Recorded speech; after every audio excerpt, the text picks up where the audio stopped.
Hello everyone, I'm Luxon, and Splatoon 2 patch review again. You might notice something a bit different this time. There's actually gameplay for the first time in months. Well, that's because I'm gonna take the game seriously for the first time in months, get back into competitive, all that cool stuff. I'm rusty, so don't expect it to be good gameplay, this is just random solo stuff, but at least you have something interesting to watch. Also, I'm going to be going through the patch notes a bit faster than I usually do, despite them being a normal size set of notes, because I also would like to rant about the Splatoon Open rule set. I don't need to tell you what's wrong about the Smash Open rule set, because it's pretty obvious. Competitive Smash is big, and a lot more people know about it, so it's easier to tell how many things are wrong with that. Competitive Splatoon is comparatively a much smaller scene, and just generally not as many people know what kind of rules are used there, so I kind of want to talk about that. But let's jump straight in. 4.4.0. That's a big number. Kelpdone got a complete revamp, and since I haven't actually played on this patch while recording this, I don't exactly know what it is.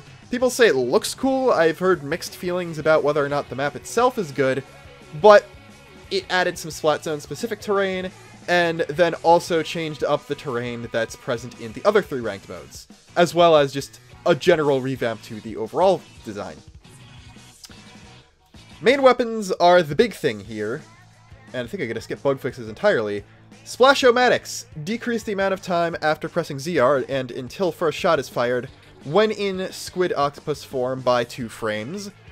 So, if you have ZL held down and you hit the shoot button, it comes out 2 frames faster. Exact same thing for Splattershot Jr. Exact same thing, but only 1 frame for Splash-O-Matic. Same thing with 2 frames for Arrow Spray. Same thing with 1 frame for regular Splattershot. Same thing with 1 frame for 52 gal. Same thing with 1 frame for NZAP. Same thing with 1 frame for Splattershot Pro. Same thing with 1 frame for 96 gal.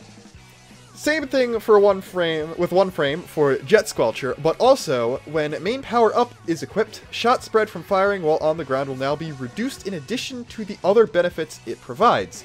So, basically, grounded accuracy is now increased when using main power up with Jet Squelcher. I think that's what it means. It doesn't say accurate.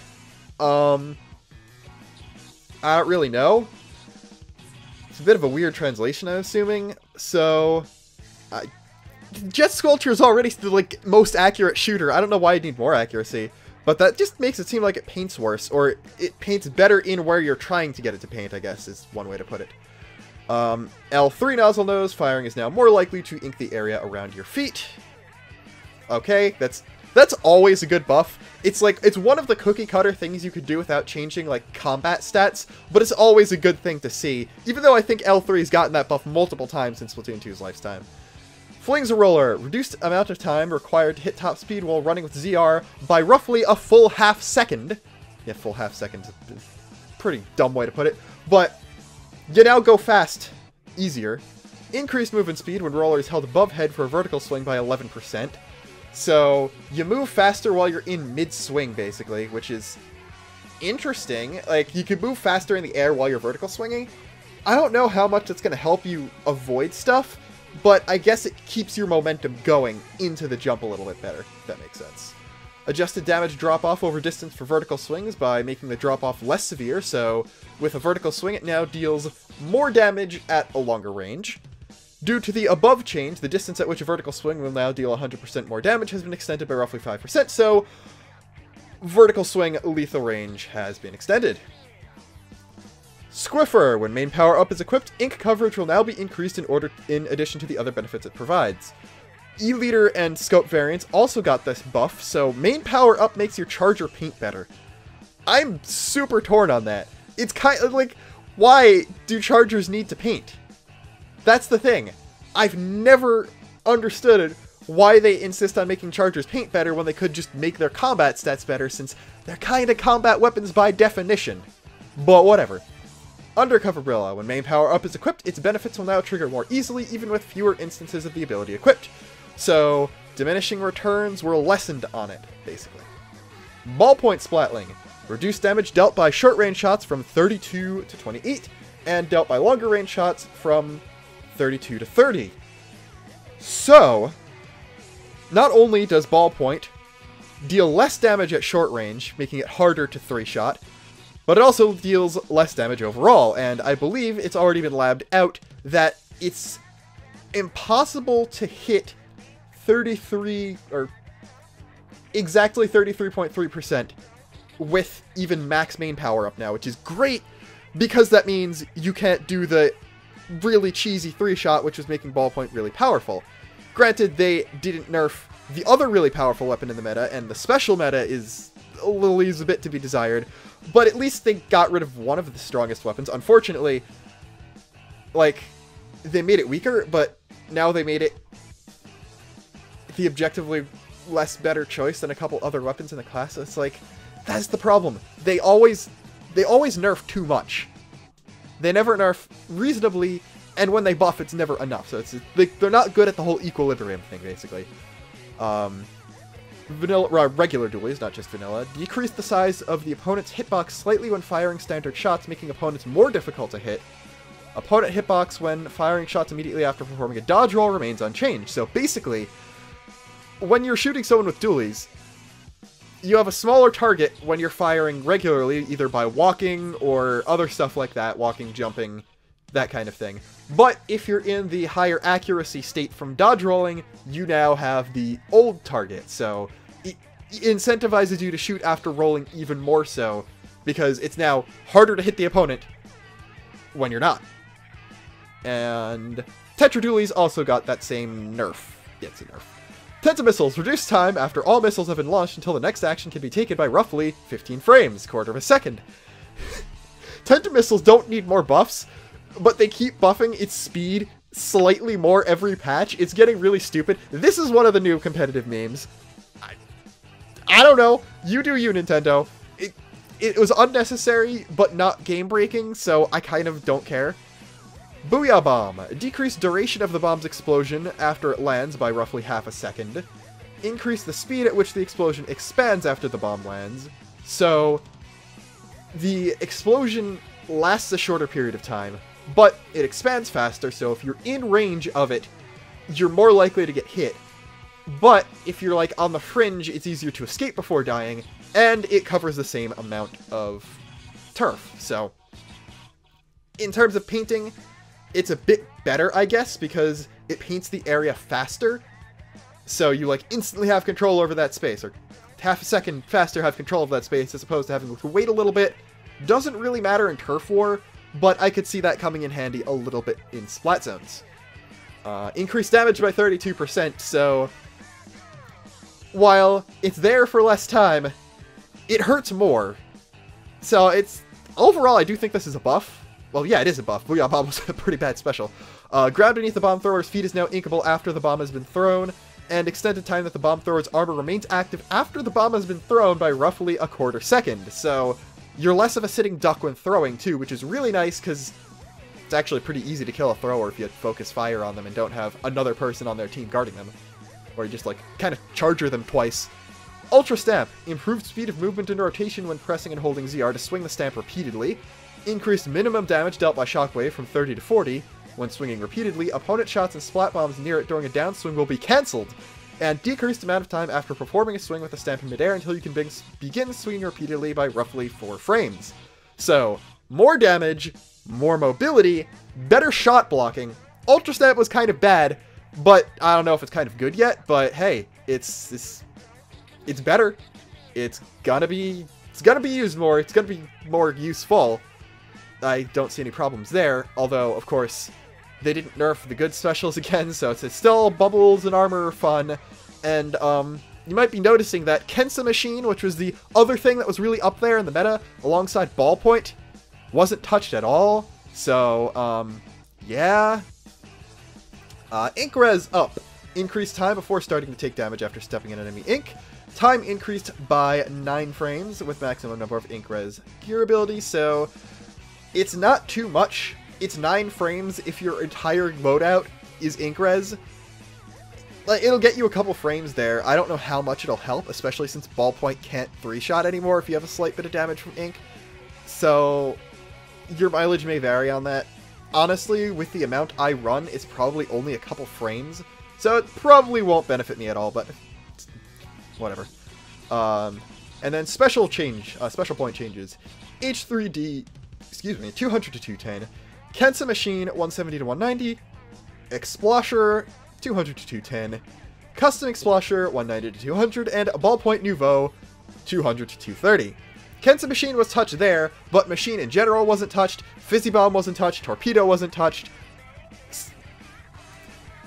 The special points were never the problem with Kensa Machine, so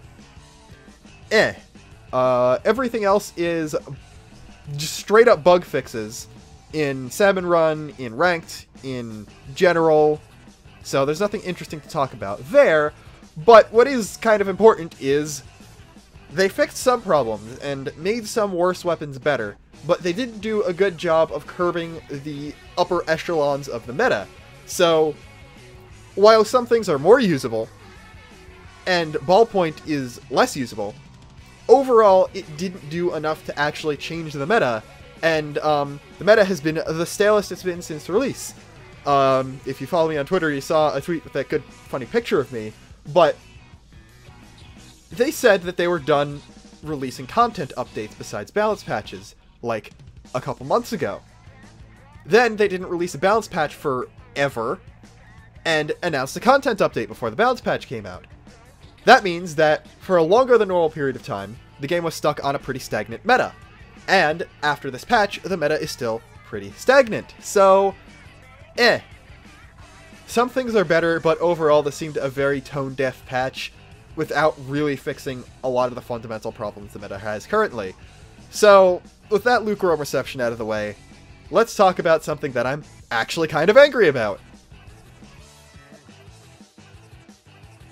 First off, I do think it's a good idea to start with the positives with this kind of thing, because while I really don't like the rule set, the, I guess, ethics behind it, if that's the way to put it, are a lot better than they have been last time, and Nintendo is at least improving in that regard.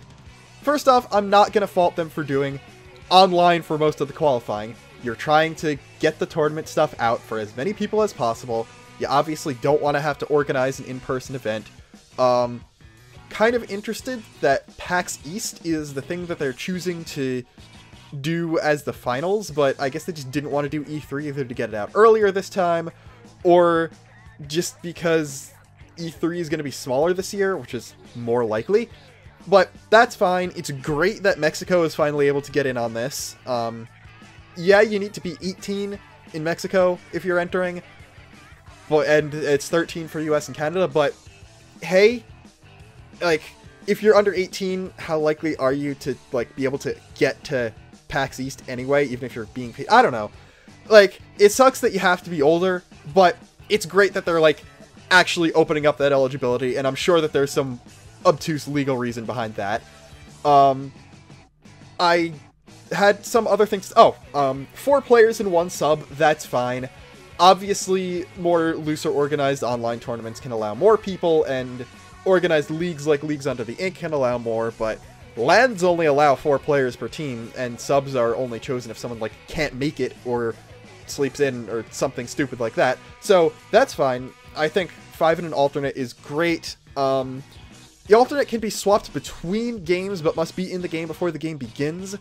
I believe you have to join off of a TO in order to, oh, no, you don't have to join off of a TO, so you can actually have all 5 people on each team in the lobby at the same time. I guess. It technically doesn't say you can't have someone spectate and also be in the voice chat, but I hope that there's got to be something in there on that. Anyway, my problem is best of 5 turf war for the entire qualifier. Turf war should not be the only mode played in a competitive setting. It's not as bad as having items on in Smash, I will give you that, but no, just, yeah. I also understand the need to have every single mode in play. Like, all the tournaments do this. Every official Nintendo Splatoon thing has required each mode to be played by each team at least once.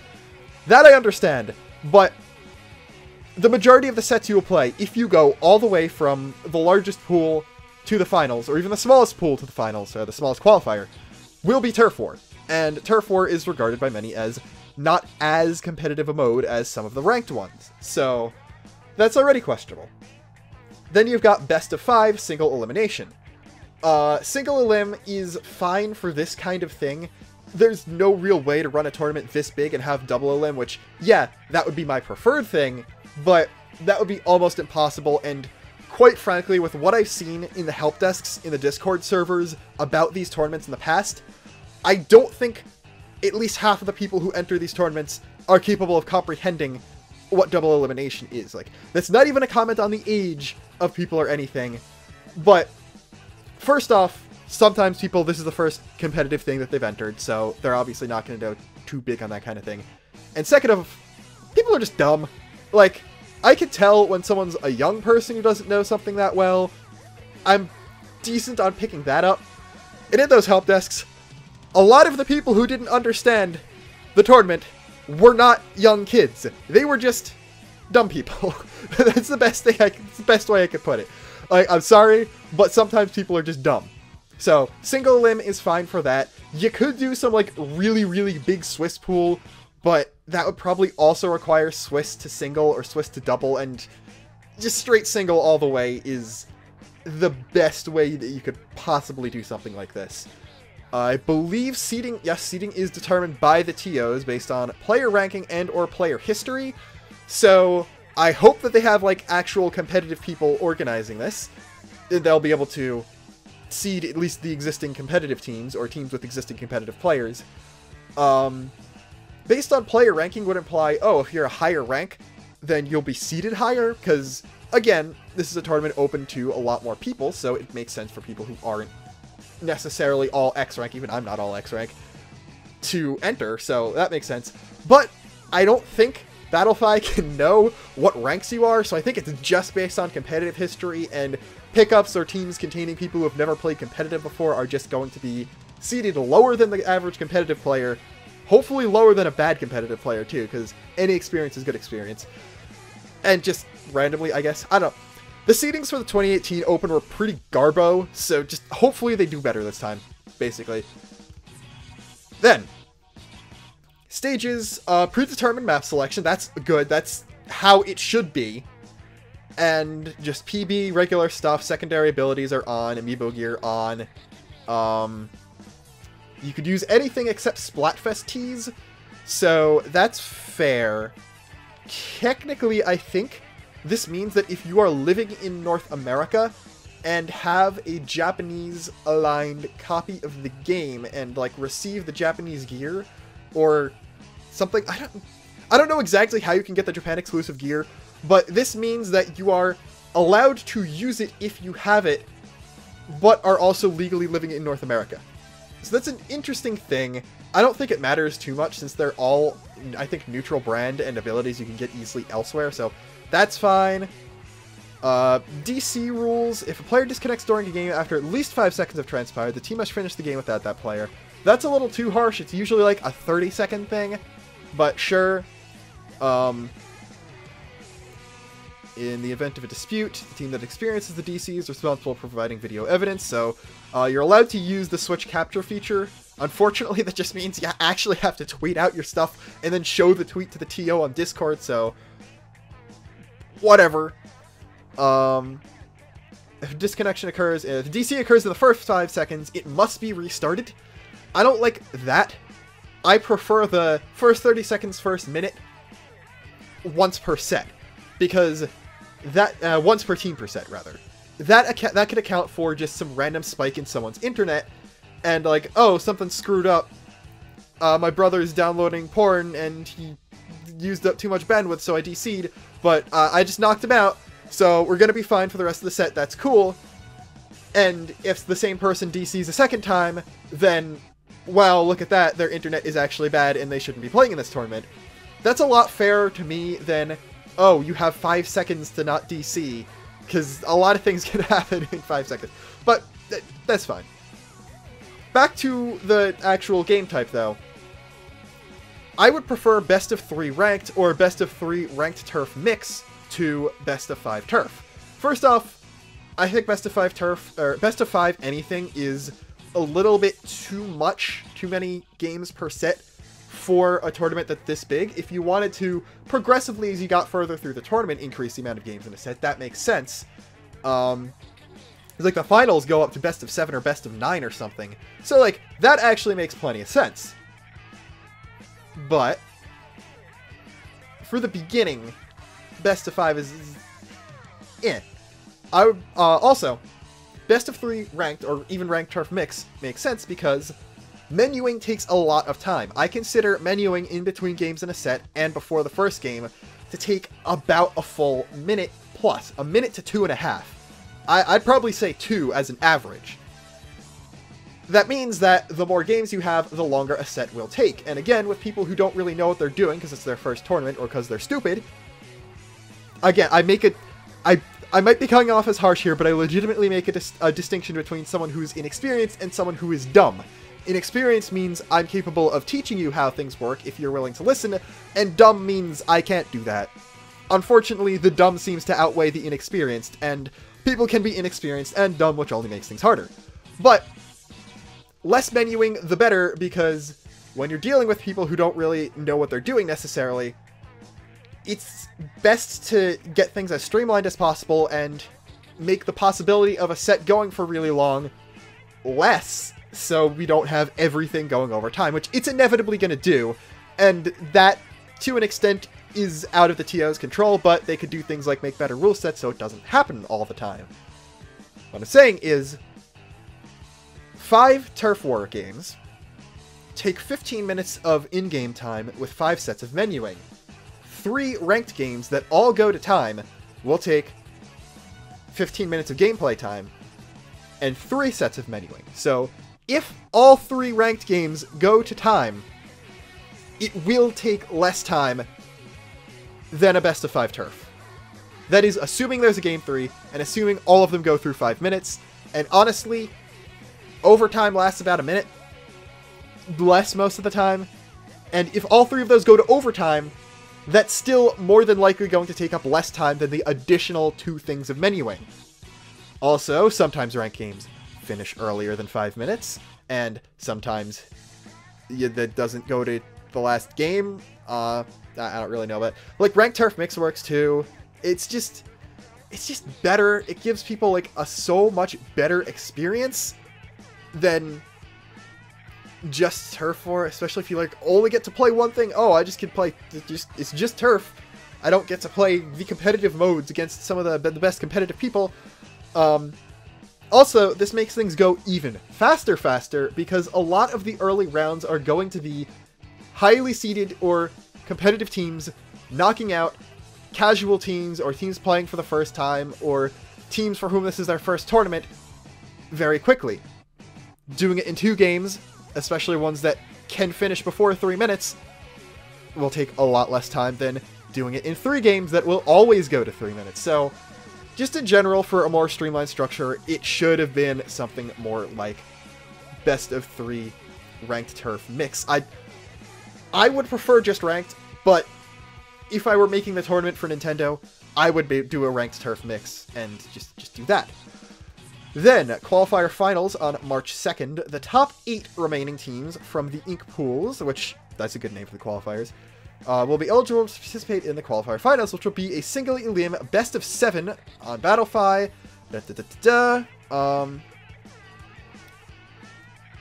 Basically, I think it is... it's literally just you play 1 match, and if you win that, you go on to the finals, and if you lose that, you're out. Like, that kind of sucks, but also, all of the finals for the Opens in the past, or any Splatoon tournament, official Nintendo thing, like, ones where the finalists actually have to go somewhere, have been 4 teams only, so I'm not faulting them, because I think they fly out the top 16 Smash players, or even more, maybe 8 Smash players or something. There are going to be more matches in the Smash finals than the Splatoon finals, but also Splatoon games usually take longer, and per team, per entrant in the tournament, you need to fly out 4 times the amount of people, so I can't fault them on that. It's just kind of unfortunate that you make it all the way, you win your pool, and then you just have 1 best of 7 set to decide whether or not you go to packs or not. I would prefer a double elim or a pool thing somehow, but whatever. Thankfully, though, we've got ranked battle best of 7. Pre-selected maps. DC rules are harsher, which I like this, because it's more than likely going to be competitive players that get to this point. So, newsflash, if your internet is bad, do not play online games competitively. You're being unfair, and just making it worse for literally everyone else except you. So, it's good that they're holding the competitive players to a higher standard. I actually like that. Also, players 9 and 10 in the lobby are spectators, so you can't use an alt or swap between players at all here. But it also prevents people from cheating with spectator mode, which is nice. Other than that, though, this is like the stage that I have the least issue with. It even says Tower, Splat, Clam, Rain, Splat, Rain, Tower. So, least amount of Clam Blitz, which a lot of people are probably happy about. And Clam isn't the decider. I love that time when I think it was... Well, first off, starting a set with Black Belly Rainmaker is always fun. But, after people decided to start not liking Clam and not liking Clam more than they didn't like Rainmaker, Black Belly Clam Game 7 in, I believe, like, Losers Finals. That was... I think I was at a LAN where that happened. That was a bit of a gut punch. But this is the least worst stage. So, final event at PAX. The 4 remaining teams will compete in round robin for seeding, and then compete in a single elim tournament to determine a winner. Okay. Round robin for seeding, whatever. I guess you could do that. You could also just carry over their seeds from the other tournament, but sure. Whatever, you do you. Have fun with that. Single elim for top 4 seems kind of lame. Like, yeah, they've been doing single elim the entire time, but if you just got 4 people, you might as well do double elim. Like, the Smash tournament is single elim too, and yeah, of course, I understand that for the stages with the huge amounts of people, but no competitive Smash tournament does single elimination. I don't know where you're getting that being a good idea from. Granted, that is far from the worst issue you have with your rule set. Best of 1, 7-time, awful stageless items on is, well, that's worse even than that, but it should be double elimination, especially for top 4. Round robin, though, your seeding is determined by best of 1 turf war. That's, like, legitimately pointless, other than advertise, oh, this is turf war, this is the other mode that they're not going to be playing in the finals. Like, I don't know. What's the point of it? You don't need it for seeding. The only argument I've heard is that it's good for warm-ups, but, like, the Switch is portable. They take their Switches... Actually, I don't know if they take their Switches out. They might be, like, pre-provided Switches with gear at these. I don't remember what they did last time, but the Switch is portable. Even if the Switch you're going to be playing on for the tournament is provided for you, you're going to bring your own Switch to practice. Like, if you need to warm up before you go out on stage with your portable gaming console, and even if you use a Pro Controller for your controller, you can still hold it, and there's a kickstand on the Switch. It's like, there's no reason for that part to exist. Then, the 4 teams will play a best of 5, ranked again, Tower, Clams, Zones, Rain, Tower, which is, I believe, just, Towers... Okay, no, the mode rotation is different than in the quarterfinals, so that's nice, they're actually trying. We're not given a map list yet, which is fine, I don't have a problem with them not telling the maps early, that doesn't seem necessary. Like, even LANs don't tell you ahead of time, like, Endgame, I love what they do with their LANs, where they explicitly tell you which modes will be played on which maps, like, a couple months ahead of time, but this far out, 2 months away, for a Nintendo tournament, I'll take what I can get here. And then the finals are best of 7, which is Tower, Rain, Clam, Zones, Rain, Tower. That's a weird stage order. You usually don't want to repeat modes next to each other there, but sure, whatever. I don't know. That doesn't seem... I don't like that. That's actually really lazy on their part. Not lazy. It's not lazy. It's just a dumb oversight. Also, I kind of don't like how the qualifier finals are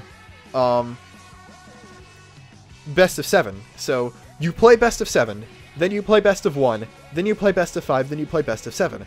I know a lot of tournaments do that, and this is definitely a personal nitpick, but I don't like the final round being the same amount of games per set as any of the previous rounds. I always prefer if it takes one step up, and, like, just, if you're doing single elim, you might as well have a best of 9 finals. Like, I guess. In a double elim tournament, that's a little less necessary because there's always the possibility of a bracket reset grands, which would be best of 7 times 2, so best of 14, quote unquote, but it's really... It's not really best of anything. I guess it's like best of 13 or something. I don't know. First to 8. Or first to... There's whatever.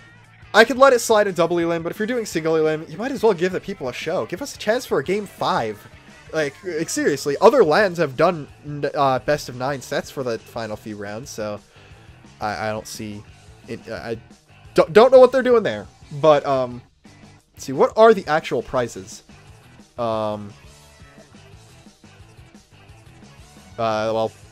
obviously the prizes for winning the qualifier finals are, hey, you get to go to PAX, and like it's weird how they say you get a PAX Thursday badge, a PAX Friday badge, a PAX Saturday badge, and a PAX Sunday badge instead of, like, the full pass. It's like, that seems a little unnecessary. But, prizes involving travel. Final event prizes. Each member of the first place team will receive a collectible item. Retail value 500 US. Like, it's gonna be a trophy. There's no problem. There's no reason not to play for a trophy, especially if it's a Nintendo operated thing, and Nintendo, like, they're trying to support things. They're really insulting the Smash community by the first time they're actually hosting their own Smash tournament. They butcher the rules horribly after trying to shut down Smash tournaments for decades, but we're not talking about that. In this kind of context, I'm okay with the prize just being a trophy. Sure, that's fine, but let's see.